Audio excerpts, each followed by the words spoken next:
Jayden Reed is, I think, obviously the best receiver on this roster. I think Jayden Reed is a superstar receiver. You talk about those air yards from the slot. That's tough to do. That is tough to pull off. Dude, I think I'm ready to have a conversation about, is Jayden Reed better than Chris Olave? Is Jayden Reed better than Drake London? Look at the release. There's your separation. Great route. Stutter and go. Gets by clean. That is unbelievable. Maybe the greatest catch I've ever seen. Jayden Reed has that inside wide receiver spot on lockdown. I mean, he looked awesome, and he has looked awesome all year long. And you talk about sleepers or breakout candidates. I mean, you were all over Jayden Reed as well. I mean, again, you just take a look at some of the charting data, Matt, and again, he reaches those benchmarks. 72% success rate versus man, 81, almost 82% success rate versus zone.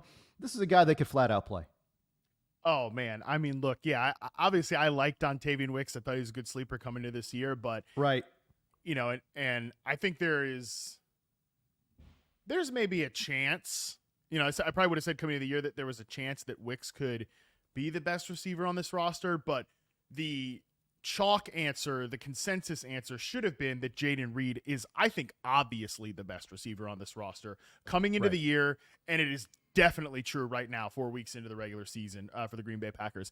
I think Jayden Reed is a superstar receiver. I think he looks awesome out there. I mean, this guy, right, like people can find the clips on YouTube of us talking about Jayden Reed, prior to being drafted.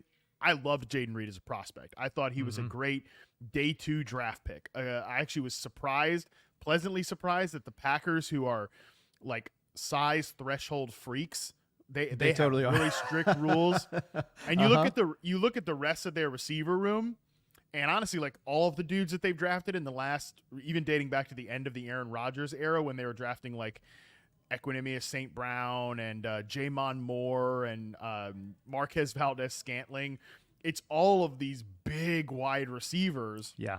Even like Dobbs has size, right? Wicks, who we just talked about, is over 6 foot, over 190 pounds. And then like the one guy who's just like one of these things does not look like the other is damn Jayden Reed. And he's probably the best one that they've drafted in years. In like ever since, like we're probably talking back to like Greg Jennings, Jordy Nelson era. Like I think this might, obviously with Devontae Adams notwithstanding, because he's cut from a different cloth. So he's probably I would say Reed is probably the best Packers receiver since Devontae Adams. You mentioned some of the reception perception results from him as a rookie, and the route running definitely translated, because that's what I thought was cool about Reed as a prospect. I thought he was a really good route runner against man press coverage. But he also clearly probably was a guy who could profile as a slot receiver. Then he comes out as a rookie, and he's just so much more explosive with the ball in his hands than I probably ever thought he could be. And that has continued to translate into the NFL level as well.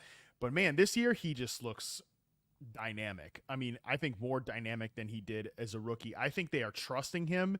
This is what's been great to see, James, is they're trusting him to be like their real deal number 1 receiver, not like, oh yeah, he's a smaller guy, so we put him in the slot. I mean, he has an 8.3 average depth of target. He's not like just being used on Mickey Mouse routes underneath. He's being used, especially when Jordan Love is under center.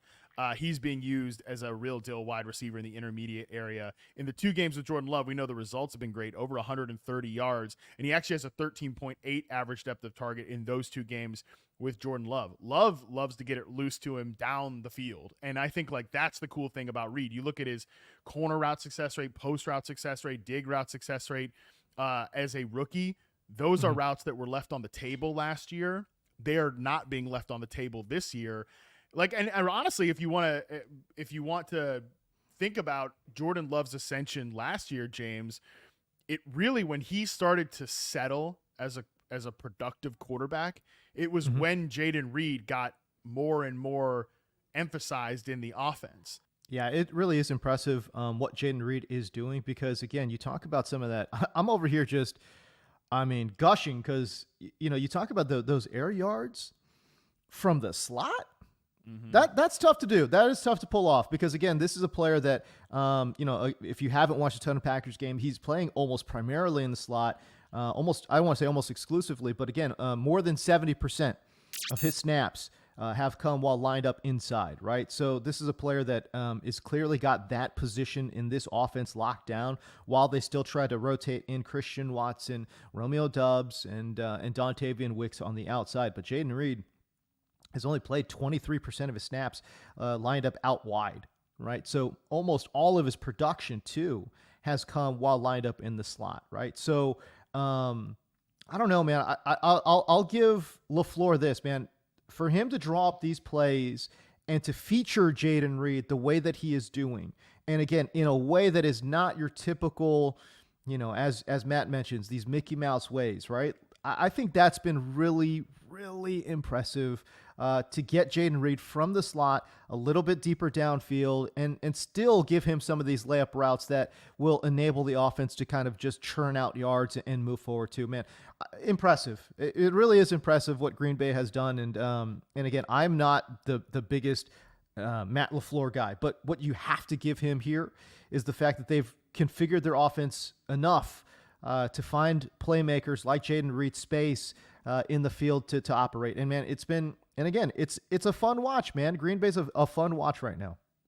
Yeah, I would say, James, our two biggest disagreements as pals. As football pals, dating back even to the NFL days, our two biggest disagreements was one, optimism for Josh Gordon upon his return from one of his many suspensions, where you famously on national television called me an idiot.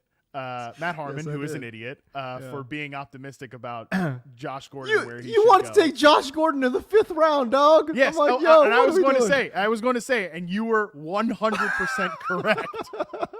And I was 100% wrong. I would say that is our number one, our first probably biggest disagreement. Our second one is probably like Matt LaFleur optimism, because if you've been and negative, I'm on an I've island. been extremely positive. And I mean, I think it's not as 100% clear who's right and wrong as the Josh Gordon example, but I do think like history continues to look really good. Will continue to look really good for Matt LaFleur in the two games with Jordan Love, week 1 and week 4. Jayden Reed has a 158.3 passer rating when targeted. According to Fantasy Points data, he has caught all 3 of his contested targets. Wow. And I think that's important to point out just how great he's been at the catch point, because I'll just read this from Jayden Reed's rookie year reception perception profile. Reed separates and navigates the open field well. He has a great rhythm as a run after catch player to both let blocks develop and attack angles. The only area where I do have some real concerns about his game is as a contested catch winner. Reed saw a contested target on 16.9% of his sampled looks and only brought in 33%. That was a hit or miss area for Reed in college, and ultimately his progression there may be what decides the case on exactly where his ceiling as a player will lie. Well, if he's catching 100% of his contested targets with Jordan Love under center, we might be talking about the ceiling case for a guy who was an electric separator, a refined route runner, a dynamic player in the open field, and now is winning on these tight coverage boundary catches. I mean, dude, I think I'm ready to have a conversation about, is Jayden Reed better than Chris Olave? Is Jayden Reed better than Drake London? Could we get to a point where we're saying like, yeah, Jayden Reed's is better than Garrett Wilson, or is he like up towards that? I don't know, maybe the top 12-ish type receivers in the league. I think that's where Jayden Reed is headed right now, based on where he was as a prospect, what he did as a rookie in reception perception, and what he's doing on the field from a production standpoint right now. It's going to be very hard to deny here pretty soon that I think Jayden Reed is that type of guy. Holy moly. I don't know if I love Jayden Reed. I don't know if I'm ready to have that convo quite yet. Again, from where he plays, especially, and you've talked about it too, man, it's more difficult to play X receiver. You know what I mean? Like he's getting these inside looks. And he's been extremely productive, and man, he is an exciting player, especially after the catch. And as you mentioned, man, if he has improved his contested catch area, you're right, man. Maybe it is time. I don't know. My brain is not there yet.